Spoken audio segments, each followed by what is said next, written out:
Installation की बात करते हैं तो दो तरह की इंस्टॉलेशन होती हैं। एक को हम कहते हैं अटेंडेड इंस्टॉलेशन और एक को हम कहते हैं अनअटेंडेड इंस्टॉलेशन। बिस्मिल्लाहिर्रहमानिर्रहीम।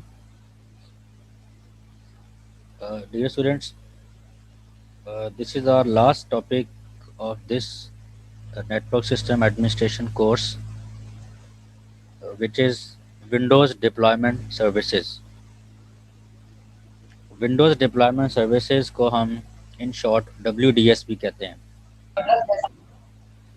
और इंडस्ट्री के अंदर WDS की बहुत ज़्यादा इम्पोर्टेंस है और वो अभी आप लोगों को पता भी चल जाएगा कि WDS की इम्पोर्टेंस क्यों इतनी ज़्यादा है। जैसा कि नाम से जाहिर है, विंडोज़ डिप्लॉयमेंट सर्विसेज मीन्स कि हाउ वी डिप्लॉय विंडोज़। एक ऑर्गेनाइजेशन के अंदर इतने ज़्यादा कंप्यूटर्स के ऊपर विंडो करना एक बहुत बड़ा इशू होता है, लेकिन यूजिंग सर्वर मैनेजर हम इस इशू को आसानी से हल कर सकते हैं। Windows deployment services Windows server का ऐसा रोल है जिसके ज़रिए आप आसानी से कंप्यूटर्स के ऊपर विंडोज़ कर सकते हैं। एट द सेम टाइम आप मल्टीकास्टिंग के ज़रिए different operating system different computers के ऊपर इंस्टॉल कर सकते हैं, डिप्लॉय कर सकते हैं। तो ये लेक्चर बेसिकली हमारा इसी से रिलेटेड है कि WDS होता क्या है और इसके ज़रिए हम विंडोज़ कैसे करते हैं। तो थोड़ा सा पहले हम ओवरव्यू लेते हैं आज के टॉपिक का। तो what is WDS? It basically enables you to deploy Windows operating systems over the network। Network के ऊपर इसको नेटवर्क बेस्ड इंस्टॉलेशन कहा जाता है। तो इस तरीके से हम इंस्टॉलेशन करते हैं विंडोज़ की, इसको हम नेटवर्क बेस्ड इंस्टॉलेशन कहते हैं। और WDS बेसिकली वो रोल है जिसके ज़रिए हम विंडोज़ ऑपरेटिंग सिस्टम जो है वो डिप्लॉय करते हैं।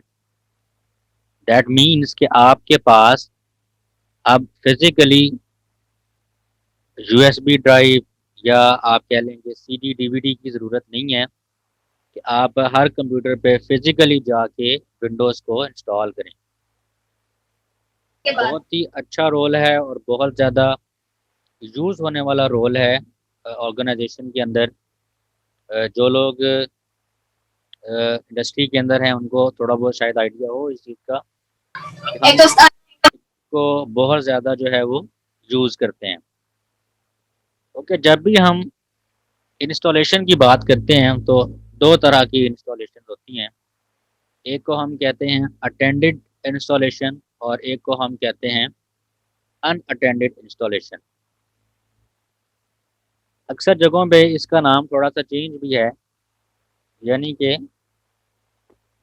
जो आपकी अटेंडेड इंस्टॉलेशन है इसको हम नाम देते हैं लाइट लाइट टच इंस्टॉलेशन, और जो आपकी अनअटेंडेड इंस्टॉलेशन है इसको हम नाम देते हैं ज़ीरो ज़ीरो टच इंस्टॉलेशन। ठीक है, जैसे कि नाम से जाहिर है, अटेंडेड इंस्टॉलेशन मीन्स कि आपको यूज़र की इंटरवेंशन रिक्वायर्ड होती है, यानी कि आप यूज़र की इनपुट के बगैर विंडो नहीं कर सकते हैं या जनरली इंस्टॉलेशन आप नहीं कर सकते। ये एक जनरल टर्म है इंस्टॉलेशन के प्रोस्पेक्टिव से। जब भी आप कोई सॉफ्टवेयर इंस्टॉल करें या WDS के प्रोस्पेक्टिव से जब आप विंडोज़ डिप्लॉय करते हैं तो यू ऑल नो दैट के स्टार्टिंग में कुछ स्टेप्स होते हैं, लाइक जहाँ पे वो प्रोडक्ट की मांग रहा होता है या जहाँ पर आपने वो पार्टीशनिंग करनी होती है या जहाँ पे आप वो कीबोर्ड की सेटिंग सेट करते हैं। या जहाँ पर आप विंडोज़ के डिफरेंट वर्जन्स को सिलेक्ट कर रहे होते हैं कि मैंने कौन सी विंडोज़ करनी है, प्रोफेशनल करनी है या बेसिक करनी है या एंटरप्राइज करनी है या होम एडिशन करना है। वो जो 4 से 5 स्टेप्स होते हैं वो यूज़र ने बेसिकली परफॉर्म करने होते हैं। तो ऐसा सॉफ्टवेयर या ऐसी विंडोज़ डिप्लॉयमेंट जिसके अंदर यूज़र इंटरवेंशन रिक्वायर्ड हो, उसको हम कहते हैं अटेंडेड इंस्टॉलेशन, कि वो यूज़र ने बेसिकली अटेंड किया है उसको। लेकिन सम टाइम हम कैप्चर इमेज बनाते हैं। कैप्चर इमेज एक टर्म है जिसके ज़रिए आप अपनी जो रनिंग स्टेट होती है विंडो की, जैसे मेरी इस टाइम विंडो बिल्कुल कॉन्फ़िगर स्टेट में है और मैं अपनी विंडोज़ के अंदर जितने भी प्रोग्राम्स इंस्टॉल्ड हैं, सब कुछ तमाम इवन के सेटिंग्स, सब कुछ इसका मैं कैप्चर इमेज बना सकता हूँ। तो जब मैं इसका कैप्चर इमेज बनाऊंगा और उस कैप्चर इमेज को किसी और कंप्यूटर के अंदर इंस्टॉल करूंगा, तो मुझे जो है वो अनअटेंडेड इंस्टॉलेशन परफॉर्म करनी होगी। जिसका मुझे फ़ायदा क्या होगा, एक तो यूज़र की इनपुट मुझे रिक्वायर्ड नहीं है, और दूसरा फ़ायदा ये होगा कि मेरे सिस्टम के अंदर जितनी भी सेटिंग्स होंगी, जितने भी आपके प्रोग्राम्स होंगे, वो बिल्ट इन इंस्टॉल्ड मिलेंगे। तो इसको देखें, आप थोड़ा सा इमेजिन करें, थोड़ा सा प्रैक्टिकल सिनेरियो अज्यूम करें कि जहाँ इतने ज़्यादा कंप्यूटर्स हों। एक तो सबसे बड़ा एडवांटेज WDS का कि हम विंडोज़ डिप्लॉय कर सकते हैं आसानी के साथ यूजिंग आवर सर्वर मैनेजर। और दूसरा एडवांटेज ये कि आप अनअटेंडेड WDS भी आप परफॉर्म कर सकते हैं। क्योंकि देखें, अगर अटेंडेड करते हैं तो आपको पता है कि लैब के अंदर अगर 30 कंप्यूटर हैं तो मुझे 30 लोग बैठाने पड़ेंगे। वो जो स्टार्टिंग के चंद स्टेप्स आते हैं जिसमें आप की इंसर्ट करनी होती है, पार्टीशनिंग करनी होती है, या वो जो स्टार्ट के जो स्टेप्स होते हैं, उसको आप बेसिकली आंसर कीज कहते हैं। वो जो स्टार्टिंग आंसर कीज होती हैं विंडोज़ की, वो परफॉर्म करने के लिए यूज़र आपको चाहिए। तो उससे भी बेहतर ऑप्शन क्या है आपके पास कि आप अनअटेंडेड इंस्टॉलेशन परफॉर्म करें, जिसमें यूज़र की बिल्कुल भी इनपुट रिक्वायर्ड ना हो और आपका सिस्टम जो है वो विद ऑपरेटिंग सिस्टम रेडी हो जाए। WDS के बेनिफिट्स की बात करें तो it saves system administrator time, obviously, because जब हम WDS के जरिए डिप्लॉयमेंट करते हैं तो हमारा टाइम बचता है। ठीक है। कम्प्लेक्सिटी एंड कॉस्ट, वो किस तरह से कम्प्लेक्सिटी इस सेंस में रिड्यूस होती है कि तमाम सिस्टम जो हैं उसके ऊपर एक, आप कह लें कि कंसिस्टेंसी है, मींस के यूनिफॉर्म इंस्टॉलेशन है। तमाम सिस्टम जो हैं वो same operating system, same setting के ज़रिए इंस्टॉल किए जा रहे हैं। तो ऐसा नहीं होगा कि मेरे सिस्टम की सेटिंग कुछ और होगी और साथ वाले सिस्टम की सेटिंग कुछ और होगी, बिकॉज एक ही प्लेटफॉर्म से इंस्टॉलेशन हो रही है। तो दैट मीन्स के सारे सिस्टम एक जैसे ही रेडी होंगे। कॉस्ट की बचत किस तरीके से होगी कि आपको जो है वो मैन पावर रिक्वायर्ड नहीं है, लोग नहीं चाहिए इतने ज़्यादा, IT के सपोर्टिंग स्टाफ नहीं चाहिए, इतनी विंडोज़ करनी है तो आप जो हैं वो सपोर्ट के लोग हायर करें। इस तरीके से आप कॉस्ट बचा सकते हैं। और थर्ड जो एडवांटेज मिलता है वो ये है, transmit the data using multicast functionality which reduces the network congestion. इसका क्या मतलब है कि आप मल्टीकास्टिंग को यूज़ करते हुए एक ही वक्त में तमाम जो आपके सिस्टम्स हैं उसके ऊपर आप विंडोज़ को डिप्लॉय कर सकते हैं।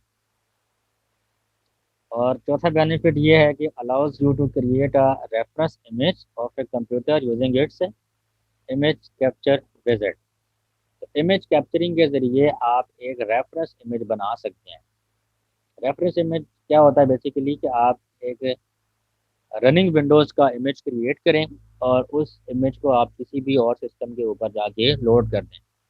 आपकी जो रनिंग सिस्टम की जितनी चीज़ें होती हैं वो दूसरे सिस्टम के ऊपर जस्ट आप कह लें कि कॉपी पेस्ट हो जाती हैं।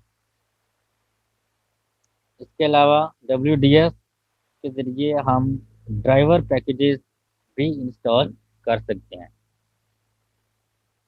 इसके अलावा सर्विस पैक्स जो आते हैं विंडोज़ के, उसको भी हम डब्ल्यू डी एस के ज़रिए मैनेज कर सकते हैं।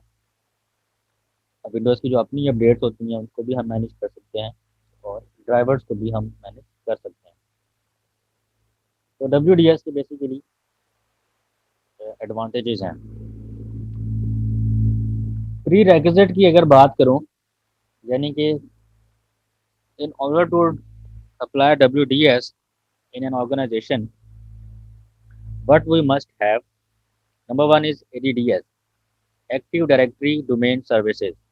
यानी कि एक्टिव डायरेक्टरी डोमेन सर्विसेज, अगर आपका सर्वर ये रोल परफॉर्म कर रहा है तो दैट मीन्स कि आप WDS भी यूज़ कर सकते हैं। और हमने इस कोर्स में जो सबसे पहला रोल पढ़ा था वो ADDS का था, एक्टिव डायरेक्टरी डोमेन सर्विसेज का, जिसके ज़रिए हमने अपने सर्वर मशीन को डोमेन कंट्रोलर बनाया था। तो इस लिहाज से हमारी जो फर्स्ट प्री रेक्विजिट है हम उसको फुलफिल करते हैं। सेकंड है कि आपका सर्वर जो है वो DHCP होना चाहिए। अब DHCP क्यों होना चाहिए? बिकॉज DHCP के ज़रिए आपका जो क्लाइंट साइड है वो PXE यूज़ करेगी। PXE कहते हैं प्री बूट एग्जीक्यूशन को, प्री बूट एग्जीक्यूशन एनवायरनमेंट। तो जिससे आपकी जो क्लाइंट मशीन है वो जब ऑन होगी तो वो उसको एक IP चाहिए होगा in order to communicate with the WDS server. तो वो जब IP गेट करेगा तो उसको IP कहाँ से मिलेगा? WDS सर्वर से, जिसके ऊपर हमने DHCP का रोल ऑलरेडी इंस्टॉल किया होगा। इसीलिए WDS को डिप्लॉय करने से पहले ये भी प्री रेक्विजिट है कि आपका वो सर्वर DHCP सर्वर होना चाहिए, ताकि वो IP आपको दे सके और WDS के साथ आपकी क्लाइंट मशीन का एक लिंक बने और उसके बाद आपकी जो डिप्लॉयमेंट है वो स्टार्ट हो।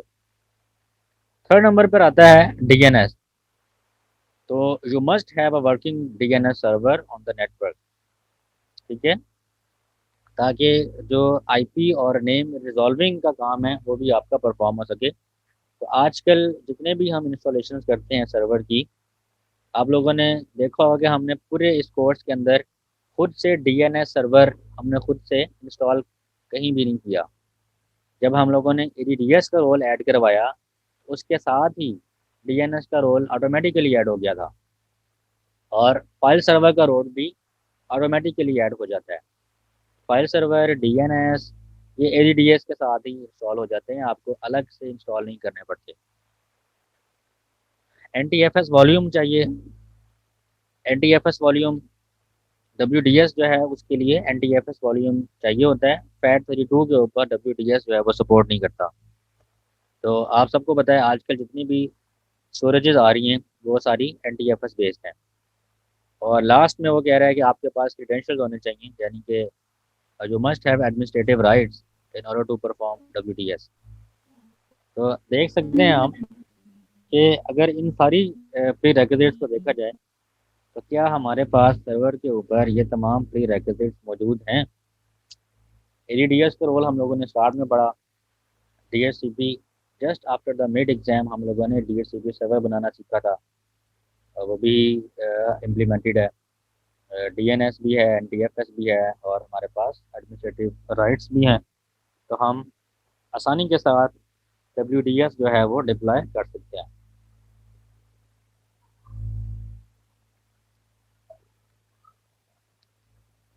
अच्छा, in order to deploy WDS we need to images. आपके पास जो विंडोज़ की ISO फाइल होती है उसके अंदर हमें दो इमेजेस मिलते हैं। हम लोगों ने कभी गौर नहीं किया, लेकिन आज मैं आपको दिखाऊंगा कि अगर ISO फाइल को अगर हम माउंट करते हैं CD DVD में, USB में, तो उसके अंदर हमें दो तरह की फाइल्स मिलती हैं। एक एक इंस्टॉल इमेज होता है जो कि इंस्टॉल डॉट विम के नाम से होता है। Install dot Vim, Vim stand for Windows image manager. ठीक है, तो विम से याद आया, एक टूल होता है, उसको हम कहते हैं सिम। विम से मुझे याद आई एक बात, कि एक टूल होता है उसको कहते हैं सिम, सिस्टम इमेज मैनेजर। अब ये सिस्टम इमेज मैनेजर बेसिकली क्या है, और ये इसका क्या फ़ायदा होता है, आप गूगल पे सर्च कर सकते हैं। सिस्टम इमेज मैनेजर का फ़ायदा ये होता है कि ये हमें अनअटेंडेड इंस्टॉलेशन अगर हम लोग करना चाहते हैं, तो वो जो स्टार्ट में कुछ आंसर की होती हैं, उनको हम पहले से ही आंसर प्रोवाइड कर सकते हैं। अटेंडेड इंस्टॉलेशन के अंदर तो ये होगा कि हमारे पास सबसे पहले वो पेज आ जाएगा जी स्टार्टिंग विंडोज़, उसके बाद वो आ जाएगा जी कीबोर्ड सेलेक्ट करें और नेक्स्ट करें, तो हमें नेक्स्ट खुद करना होगा, क्योंकि हम अटेंडेड वर्जन को इंस्टॉल करना सीखेंगे अभी थोड़ी देर के बाद। तो जब हम नेक्स्ट करेंगे तो फिर वो आ जाएगा जी विंडोज सेलेक्ट करें, फिर हम विंडोज सेलेक्ट करेंगे, फिर माइट भी पॉसिबल वो क्या है कि प्रोडक्ट की दें, आप प्रोडक्ट की भी देंगे। इस तरह की ये जो 3-4 आंसर की होती हैं, इनको अगर आप पहले से ही चाहते हैं कि आपकी जो आईएसओ है उसके अंदर ये जो आंसर कीज हैं ये पहले से ही फिल्ड हो जाएं, तो आप ये सिम टूल यूज़ करते हैं। ये माइक्रोसॉफ्ट का टूल है, सिस्टम इमेज मैनेजर, आप इसको गूगल कर सकते हैं। ओके, मैं बात कर रहा था बेसिकली आपकी इंस्टॉल इमेज, यानी कि जो कि आपकी आईएसओ फाइल के अंदर ये फाइल होती है, और ये बेसिकली आपका वो पैकेज है, वो आपकी फुल फ्लैज विंडोज़ है जो एक्चुअली एक आप कह लें कि आपके सिस्टम के ऊपर इंस्टॉल होती है, लोड होती है।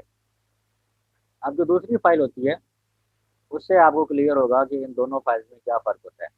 दूसरी फाइल को हम कहते हैं बूट इमेज, या इसको बूट डॉट विम के नाम से आपको ये आईएसओ फोल्डर के अंदर मिलती है। तो ये दोनों फाइलें अभी मैं आपको दिखाऊंगा। अच्छा, ये फाइल जो है ये इंस्टॉल डॉट विम की फाइल लोड होने से पहले ही जो आपका आप कह लें कि इसने बेसिकली आपका जो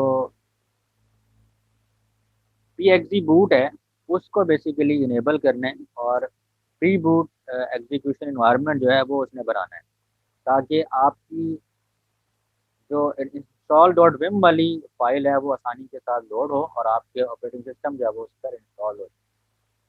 तो बूट इमेज अक्सर जब हमने यूएसबी ड्राइव को बूटेबल बनाना हो, तो उसके अंदर ये बूट डॉट विम की जो फाइल है जो उसके अंदर क्रिएट हो जाती है, चाहे कौन सा भी हम टूल यूज़ कर रहे हो। इसका काम बेसिकली ये होता है कि आपकी जो प्री बूट इंस्टॉलेशन का जो एनवायरनमेंट है वो बेसिकली इसने रेडी करना होता है, आगे आपका जो मशीन है वो इंस्टॉल डॉट विम उस फाइल को लोड करके ऑपरेटिंग सिस्टम जो है वो इंस्टॉल हो सकता है।